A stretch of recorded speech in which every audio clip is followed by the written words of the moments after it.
Welcome back sa ating FB page na Free Reviewers with Leonalyn. At itong FB page na to, dito kayo pwedeng mag-message sa ating at sa ating YouTube channel na Solving Math with Leonalyn. Ang score ko dito naman, so nandito na tayo sa test 3 sa abstract reasoning. Ang score ko naman dito ay 23/25. So mayroon tayong dalawang mistake, pero huwag kayong mag-alala, kayong dalawang mistake na yan. After ko na-check ito, nahulaan naman natin, nakuha pa rin natin yung pattern. By the way, yung answer key nito, walang naka-explain kung bakit ganun yung sagot. So, panoorin ang kabuuan nito sa ating YouTube channel kasi kung napanood nyo to sa ating FB page, siguro number 1 at number 25 lang makikita nyo. Yung kabuuan, kung sa FB page, ilalagay ko sa comment section yung link. Number 1. Which figure completes the series? Pattern ang hanapin natin dito. Paano ba hanapin yung pattern? So, meron tayong basic na pattern. Pwede nyo i-search pattern tapos idugtong yung Leonalyn para mapanood nyo yon. Kung ano ba yung ibig sabihin ng pattern.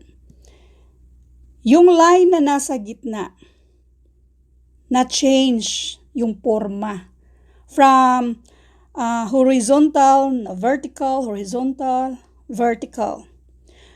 So, kung ito namang nasa taas, ito yung shaded.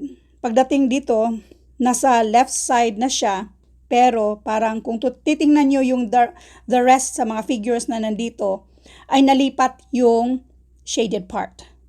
Kung nalipat yung shaded part, okay, wag na natin isa-isahin, ito ay counterclockwise. Ito yung original na shaded part. Next, nandito na, yan yung original na shaded part. So, counterclockwise, di ba? Nasa baba na siya. Original na shaded part. Ganyan natin gagawin para hindi kayo malito. Doon lang muna tayo sa original shaded part. Take note, yung original na shaded part, dahan-dahan siyang napunta sa kabila. And then, another counterclockwise, yung original na shaded part, di ba, nandito na. Another counterclockwise, yung original na shaded part ay nasa taas na. Since dahan-dahan siyang na-change sa other side, therefore, ano ba ang ini-expect nating hanapin sa choices? Uulitin ko, ito yung original na shaded part. Dahan-dahang na-change or dahan-dahan siyang nandun sa kabila, pumunta doon sa kabila.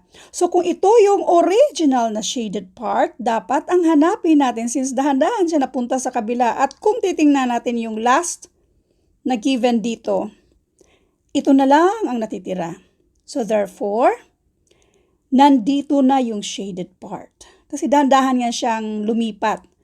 So, dapat itong letter C ang sagot dito. Number 2. Nagets niyo yung pattern? Which figure completes the series? Parang nakakalito to. Focus muna tayo sa yung half na line ba? Itong mga half na line. So, focus lang muna tayo dyan. Yang mga half na line. Left, right, left, right, left. Hanapin natin yung mga left dito. O, 3 ang left. Eliminate natin yung nasa right. Doon naman tayo sa mga kompleto yung line. Kompleto yung line ba? Or kahit nasa baba yan siya. So, ito ay full, down, up. Again, yung mga half line natin, yung nasa gitna, yung half line natin ay alternate siya. So, tingnan natin kung ganun din ang gagawin natin. Yung full siya, yung line mismo. Tapos ito ay nasa down, up, full. Okay. Full, down, up, full. So, therefore, down ang hanapin natin. At yan ay nasa letter D. So, ito na yung sagot. Number 3. Which figure completes the series? Una, tingnan natin yung mga shaded. Okay, alternate lahat ng mga shaded. Tingnan natin yung mga number of boxes. We have 3, 4, 5, 6. So, hanapin natin yung may 7. So, saan ba dito yung 7? A, B, C, eliminate natin yung kulang. Elimination will increase your chance of getting the correct answer. So, yung next, parang paikot yung mga boxes na nasa loob dito. Kung paikot man, this is clockwise. Clockwise ba ganyan? So, kung paikot, clockwise, so therefore, ito ay dapat nasa taas na, which is nasa taas naman talaga dito sa kabila. Pero nadagdagan ng unshaded. Another clockwise. So, another clockwise, nandito na siya. At nandyan pa rin yung unshaded, pero nadagdagan ng shaded. Therefore, sa next na another clockwise, i-expect natin yung nauna ay unshaded. At yun naman. So, ito yung parang pinaka-original. Doon muna tayo sa original para klaro sa inyo. Ito yung original na tatlo. Alternate, bali ang original na yan. So, alternate siya. Ito yung original. So, yung original ay clockwise. So, expect natin na yung next nandito yung original. Bali shaded, unshaded, tapos shaded. Si letter B, eliminate na natin yan. Kung mag-clockwise tayo, lahat ng ito ay dapat naikot din, pero yung nadagdag dito ay shaded. So, dapat, kung iikot natin, di ba, unshaded, shaded, isa pang dapat nasa baba na pala to. Ito ay unshaded, so dapat ito ay shaded. So, saan yan siya? At yan ay nasa letter A. Next, number 4. Which figure completes the series? Ito yung item kung saan mali tayo, pero ang akin lang ay namali lang ako ng counting. I-count natin yung mga sides sa unshaded at yung mga shaded. Yung unshaded dito ay 8, shaded ay 10. So, lahat ng nasa right, ilagay natin yung mga shaded, i-count natin yung mga sides. This is 9, ito ay 8. Pero yung unang sinagot ko kasi dito, tinakount ko siya as 7, kaya nalito ako, hindi ko nakuha yung pattern. Dito naman ay 7. So, kung titingnan natin yung mga shaded lang, yung number of sides sa mga shaded, mayroon tayong pattern. 10, 9, 8, 7. So, therefore, hanapin natin sa choices yung 6 ang sides ng mga shaded. At yan ay nasa letter A lang. Next, number 5. Which figure completes the series? So, meron tayong mawawala. Yung line na ito ay from vertical, horizontal, vertical, horizontal. So, therefore, asahan natin na dapat ganyan yung hinahanap natin. Pataas ba? So, to increase our chance of getting the correct answer, yung mga naka-horizontal, eliminate na natin yan siya. Eliminate na natin yan. I-keep natin yung naka-vertical. Now, itong line na ito, kung gawin natin kung i-twist natin clockwise, so kaya pahiga na siya, pero nawawala yung taas na line. Yung nasa taas ba? So, nawawala yung nasa taas na line. Next, nung i-twist pa rin natin siya, okay, ganyan na siya. Pero yung isa naman, yung sa kabila naman yung nawala. So, kaya, buo na siya. Ito na lang natitira. Dito sa third na box natin. Isa pang ikot. Yung isa naman ang nawawala. So, therefore, sa next dito, asahan natin na ang mawawala ay ito siya. Yung linya na yan ang mawawala. So, therefore, ang matitira dito ay ito na lang. Yan na lang siya. Pero dapat iikot natin siya clockwise. Kaya ang hanapin natin sa choices ay ganyan. Dapat ganyan yung hanapin natin at yan ay nasa letter B. Next. Which figure completes the statement? By the way, dito, medyo may mali sila sa drawing dito. Although nakuha ko naman yung tamang sagot, pero sinagot ko lang siya kasi yan yung mga pagka-slant niya ba? As in siya lang din naman, maliban lang sa mga nasa corner na mga boxes. Ganito. 'Di ba? Yung slant na yan, okay? Pareho sila na slant na papunta going to the right side. So therefore, by the way, ito ay pareho lang sa mga word analogy, number analogy, kung anong nangyayari dito sa unang set, ganun din ang gagawin natin sa pangalawang set. So itong slant na ito, dapat ganyan ang hanapin natin sa choices. Isa lang naman at yan ay nasa letter B. Pero tingnan nyo naman itong nasa boxes na ito. Kung ang unang set, yung nasa taas, nasa baba na ngayon. Yung nasa baba, nandun na sa taas. Therefore, dapat itong nasa taas ay dapat nandito yan. Tapos itong nasa baba, dapat dito yan sa taas na. Now, yung line naman, ito bang line na yan? Diba? From horizontal, naging vertical. So therefore, vertical magiging horizontal. At yan naman si letter B. So, dito sila nagkamali yan, oh. Wala yan sa choice. Dapat na-change yan siya. Anyway, sa answer key naman ay letter B, pero yung drawing talaga sa choice letter B, hindi yan yung sagot. Dapat ganito yung sagot. Wait, i-drawing natin yung tama para mag-gets nyo ba? Yan ang ini-expect natin dito. Ganyan dapat. Yung may shaded na square sa loob.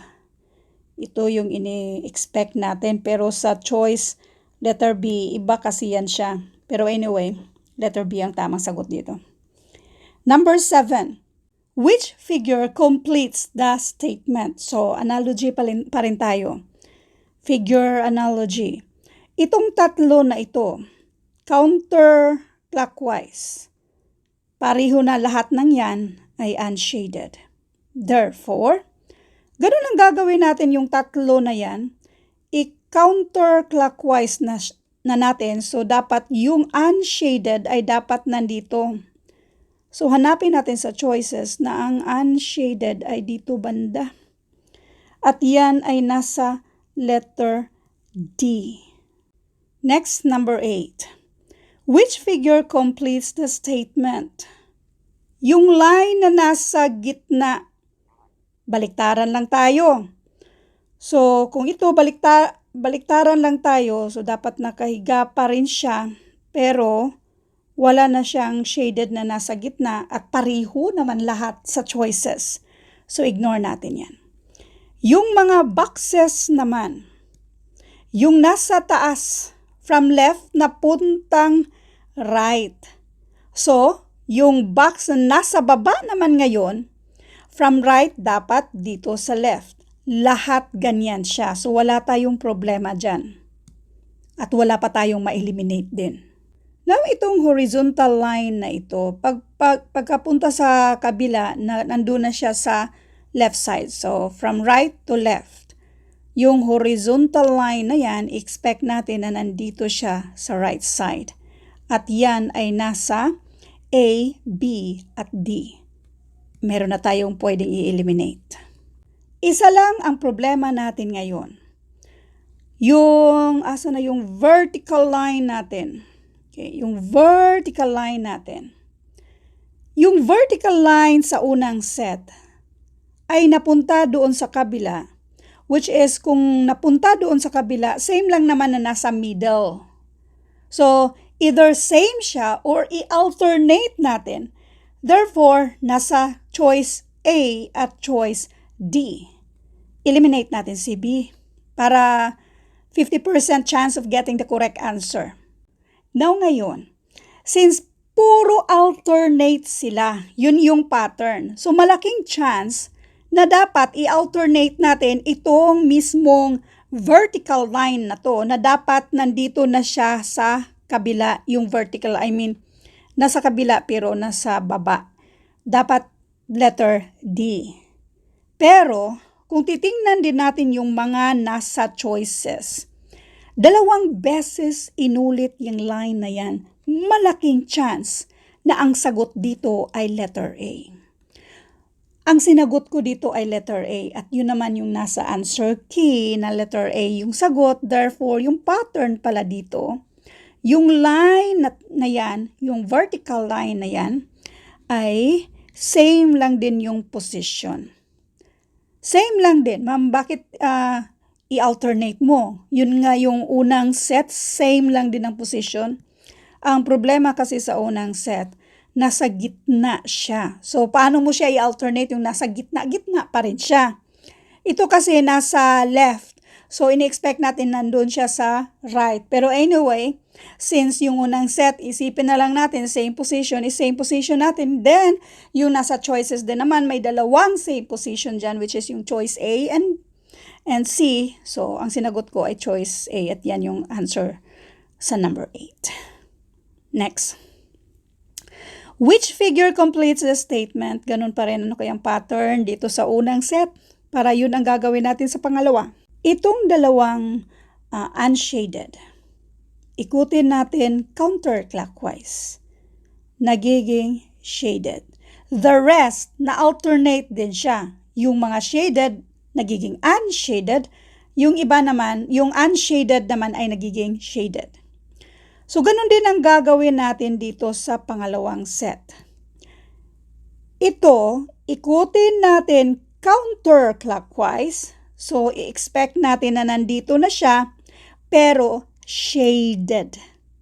Sa choices, letter C lang talaga na nasa gilid yung 2 shaded. Yan na yung sagot. Again, counterclockwise ba? So, i-expect natin na nandyan na yung shaded kasi ma-alternate din yung mga shaded, unshaded. Number 10, which figure completes the statement? So, kung ito ay parihong shaded, sa kabila nagiging unshaded. Kung pareho namang unshaded, yung nasa last part ba, yung mga maliliit na square dyan, mawawala sila. So, ganito na lang. Tingnan na natin yung pangalawa. Ito ay parihong unshaded yung nasa end nila. Kung pareho silang unshaded, dapat mawawala at yan ay nasa letter D. So, since sa actual na exam oras yung kalaban nyo, yan na yung sagot. Huwag nyo na tingnan yung iba. Pero anyway, double check natin. Meron tayong 2 shaded. Kapag shaded, magiging unshaded. So, confirm na nga na letter D ang sagot. Ma'am, how about yung iba? Ito. Itong pares na ito, hindi sila pareho, di ba? Pero ang ending, parehong shaded. So, ang sa pangalawang set naman, hindi sila pareho. So, hanapin natin, dapat parehong shaded at yan naman ay si letter D. So, yan yung pattern. Number 11. Which figure is the odd one out? Isa sa gagawin natin para mahanap lang yung pattern or yung magkapareho ba, dapat meron yung 4 dyan ang pareho, merong isang naiiba. So, doon tayo sa parang letter L. Huwag na tayo sa slanting. Lahat naman naka-slanting. Yung parang letter L. Okay. Yung parang letter L na yan, isipin natin dito tayo mag-stand. So, kung dito tayo mag-stand sa parang letter L na yan, ito yung gagawin nating right, ito yung left. Kung nasaan yung right at saka yung left. Ngayon, kung itong sa right na ito, okay, yung kaharap niya ay yung square na unshaded. Gawin natin square na unshaded or square na walang another shaded square sa loob. Empty square. Pagdating sa letter B, ito bang parang letter L, okay, itong maliit na line na yan, ay nandito na sa left side. left side na facing pa rin dito sa ating empty na square. Next, si letter C. Again, dito tayo tatayo ba? Yung letter L na naman yung small side or yung short line na yan. Okay, kung nandyan tayo tatayo, ito na yung left side. Napapansin niyo yung mga left side na yan? Okay. Kung itong nasa unahan, yung choice letter A, ito yung right dyan sa ating empty or yung empty na square. While si letter B, siya ay nasa left side dito sa empty na square. Tawagin natin empty na square. Ito namang si letter C, nandito siya sa left side sa empty na square. Si letter D, nasa left side siya sa empty na square. So, clockwise tayo. Ito namang si letter E, nasa left side siya sa empty na square. Anong ibig sabihin nito? Isa lang yung may right at yan ay si letter A. So, sana nag-gets niyo yun. Next, number 12. Which figure is the odd one out? So, yung nauna, huwag kayo mag-memorize ng sagot ha. Kasi maraming kalintulad nito itong figures na to ba. Baka malito kayo na parang ganito din naman yun. Huwag niyo i-memorize. Tingnan niyo yung mga pattern na nabuo natin. Yung una, pwedeng ilan yung mga na overlap each other or yung mga number of figures. Pero ngayon, ang i-count natin ay yung mga number of sides. 1, 2, 3, 4, 5, 6, 7, 8, 9. 9 yan siya. Yung square, 4 yung square. So yung circle, i-count as 1 natin. So we have 4, 5, 6. So this is 6. Then, 1, 2, 3, 4, 5, 6, 7, 8, 9. This is 9. Yung dalawang square na yan, 8 na yan. So 8, yung isang square, this is 9. Meron tayong square that is 4 plus itong tatlong sides sa triangle 7. So 7, 8, 9. Isa lang ang naiiba dyan. Choice, letter B. Number of sides naman yung pattern dito. Number 13, which figure is the odd one out? Kapag mga ganito, tingnan nyo kung nasaan yung mga shaded part. Meron tayong mga unshaded part. Okay. Diyan, tingnan natin sa mga unshaded part ay kung nasaan, isipin natin na nasa gitna tayo dito. Okay? Kapag nasa gitna tayo, yung right at left natin, so yung orientation natin sa right and left, kung titingnan natin yung unshaded. Okay? Yung mga unshaded, isipin nyo ha, nasa gitna tayo. Hanapin kasi natin yung odd one out. Kapag nasa gitna tayo, choice letter A, yung nasa right side natin ay shaded. Okay? Shaded yung nasa right side. Ito ba? Shaded ay malapit dito sa mismong unshaded. So, sabihin natin shaded yung nasa right side. Choice letter B, nasa gitna tayo nakaharap dito sa unshaded. Yung nasa right side natin ay shaded pa rin. Yung nasa right side natin ay shaded. Wait. Yung nasa right side natin ay shaded. Nasa right side natin ay shaded. Choice letter C. Doon pa rin tayo sa gitna. Yung nasa right side natin ay shaded. Choice letter letter D. Yung nasa right side natin ay shaded. Choice letter E, yung nasa right side natin ay unshaded. Siya lang ang naiiba. Okay? So, nag-gets nyo yun? Yan na yung pattern. Next, number 14. Which figure is the odd one out? So, tingnan natin yung mga shaded part, yung mga alternate. Meron tayong dalawang magkasunod na shaded.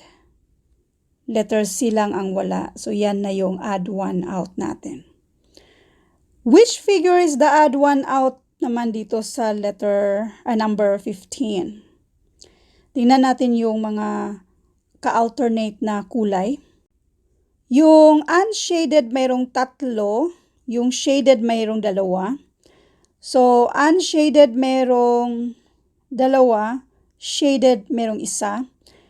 Unshaded, 2, yung shaded naman ay 1. Yung unshaded, meron tayong 2, yung shaded ay 3. Yung unshaded, meron tayong 1, yung shaded ay 2. So, may pattern ba dito? So, mukha namang walang pattern na nandyan. Pinakita ko lang sa inyo kasi minsan yan yung isa sa mga pattern na hanapin natin na magkapareho yung numbers of shaded at unshaded. So, kung wala, so hindi yan. Doon tayo sa parehong shaded ang magka-end. At meron yan sa letter E din. Parehong shaded at ang magka-end part ba? Kapag unshaded or kung isa lang, dapat yung yung ka-alternate niya or yung sa kabilang line naman ay walang box. So, yung sa choice letter B, yung sa kabila ay wala. Ito naman ay wala. Unshaded, wala siyang kapareho sa kabila. Unshaded, wala rin. Si shaded, wala. Dito tayo sa choice letter E muna. Si shaded ay wala siya. Pero dito sa letter D, dito muna tayo sa unshaded, dapat wala. Then, si shaded dapat wala. Pero, sa lahat ng choices, ito lang yung may line ba? Yung mga line ba? Yung ganito ba? Okay? Dapat either empty siya or unshaded, pareho. Or kung shaded ito, dapat shaded yung kabila. Otherwise, wala. Walang ganyan. Or yung nasa gitna mismo ay empty siya, dapat ganyan. Kaso lang, yung choice letter D, yung isa kasi shaded, pinarisan ng unshaded. So therefore, siya lang talaga ang naiba. Letter D ang sagot sa number 15. Next, which figure completes the series? Kung hindi natin ma-figure out from left going to the right side, up and down tayo. So, going down tayo. Ito yung iset natin. By the way, yan yung isa sa mali ko sa test number 1. Nag-focus lang ako left to right. Na dapat meron din palang from up, down. So, dito, up, going down, makuha natin yung pattern. Yung line na nasa gitna, no question, na si choice letter A ay i-eliminate natin. Next, doon tayo sa mga square. Pansinin nyo na yung mga square na yan, counterclockwise yan. Move lang isang beses counterclockwise. So therefore, counterclockwise. Counterclockwise, in-expect natin na nandito sa left lower. Eliminate na natin si letter C. Yung natitira natin ay pareho yan, pareho. So doon lang tayo mag-focus sa shaded na rectangle na yun, yung maliit na rectangle na yan. Doon tayo mag-focus. So counterclockwise pa rin, yung paikot siya counterclockwise. So paano na lang, ito ay parang nasa gitna lang siya. Okay?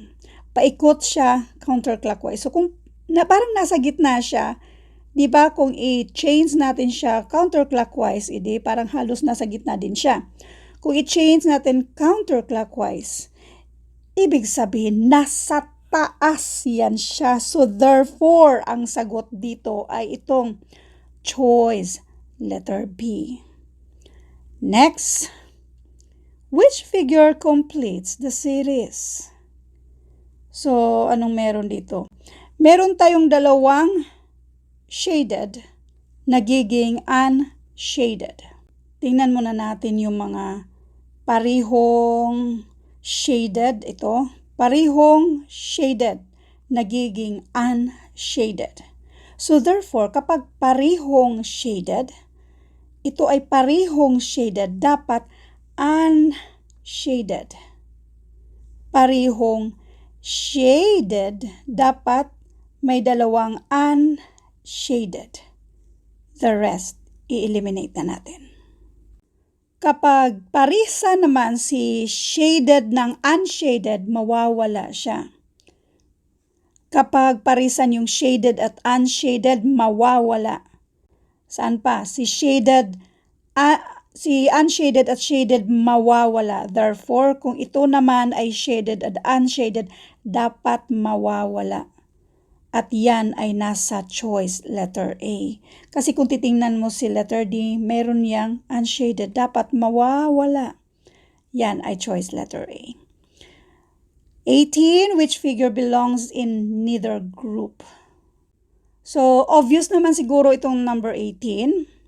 Si letter A ay pwede sa group 2, eliminate. Si letter B ay pwede sa group 2, eliminate. Itong choice letter D, obviously pwede sa group 1, eliminate. Si letter C, maliban na siya na lang yung natitira, kaya ito na yung sagot. Dito sa group 1 kasi, hindi siya pwede dyan, kasi mga circle man yan, puro group 1 na yan, hindi siya pwede dyan. Kasi lahat ng mga nasa loob ng rectangle, isang figure lang. Dito kasi dalawa yung nandyan, may small at bigger circle. Hindi yan siya pwede sa group 1. Lalo namang hindi siya pwede sa group 2. Puro man yan mga square. So letter C ang sagot sa 18. 19. Which figure belongs in neither group? Sa totoo lang, no, alam ko nakakalito itong number 19. Pero igrupo-grupo natin to. Doon tayo sa medyo obvious ba. Sa lahat ng group 1, yung arrow na nasa gitna lahat ng yan ay facing or going to the right side. Ang group 2, yung middle ba, lahat ng arrow na yan ay going to the left. Ang tanong dito, which figure belongs to neither group? Tingnan lang natin yung arrow na nasa gitna. Si letter A, magkaiba yung arrow niya. Yan na yung sagot. Pero tingnan natin si letter B. Si letter B going to the left side. So, pwede sa group 2. Si letter C going to the right side. Pwede sa group 1. Si letter D going to the left side. Pwede sa group 2. Pero tingnan nyo si letter A. Yung arrow na nasa gitna, dapat either going to the right or going to the left.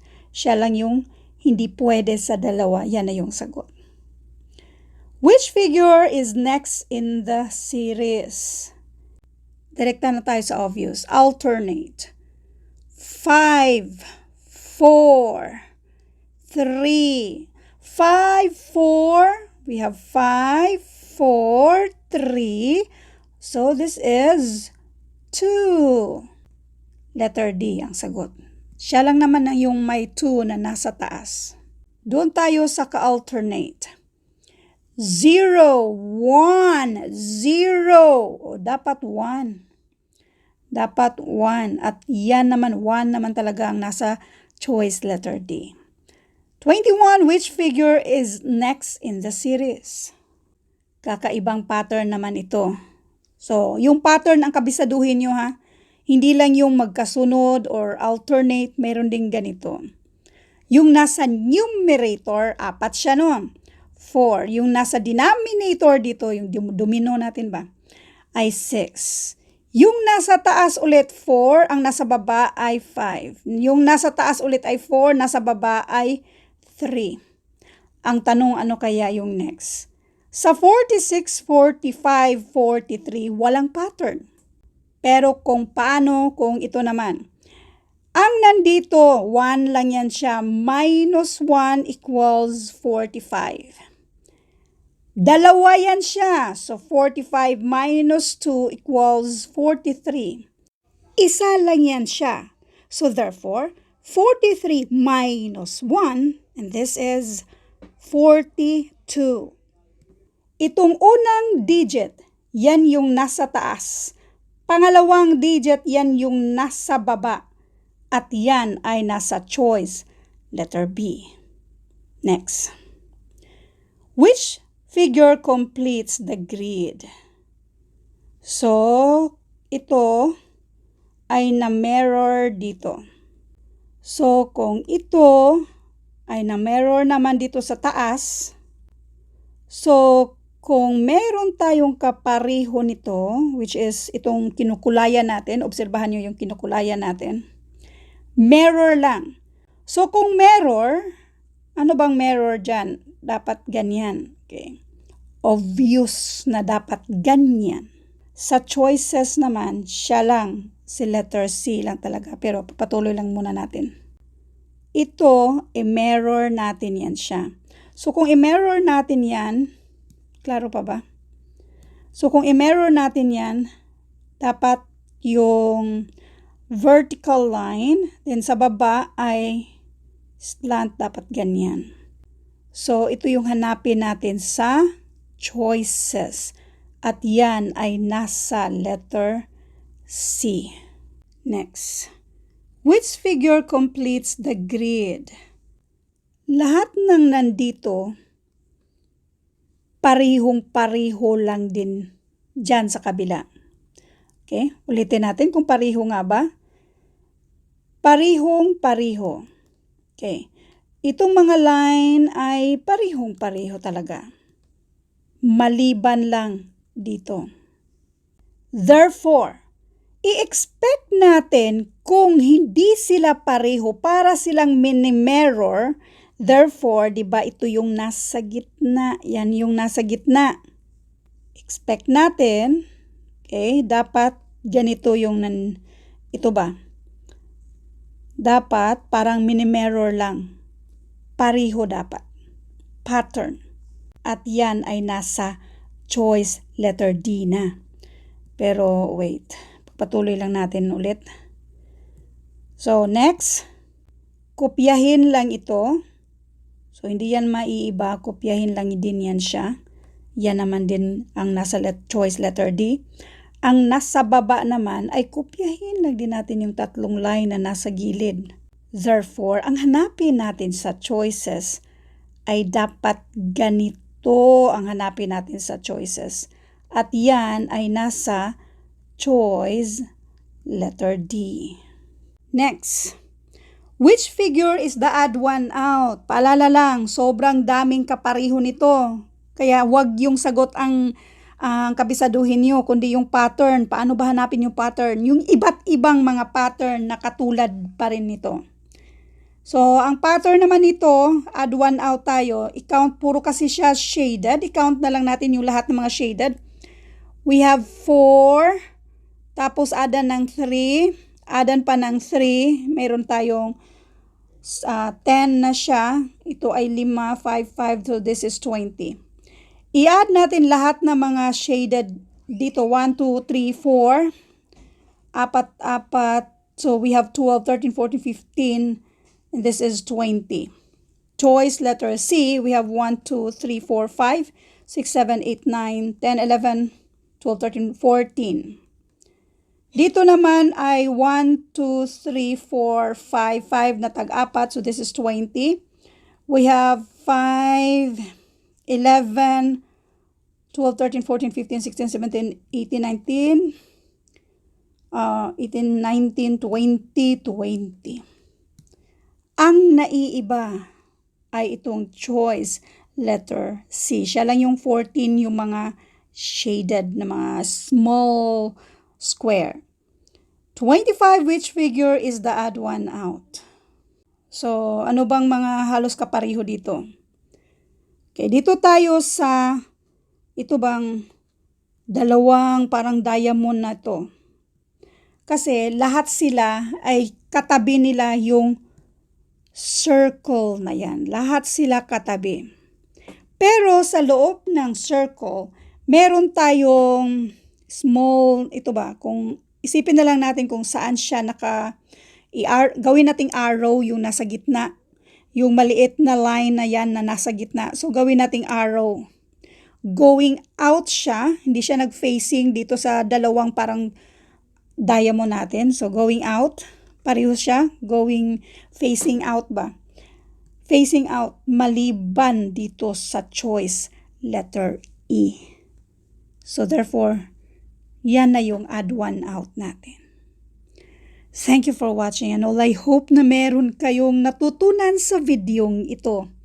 By the way, uulitin ko kung napanood nyo ang videong ito sa ating FB page, hanapin yung link sa comment section para sa kabuuan nito kasi yung kabuuan i-upload natin sa ating YouTube channel na Solving Math with Leonalyn. Kung meron kayong mga tanong, pwede kayong mag-comment or pwede kayong mag-message sa ating FB page. Thank you and God bless.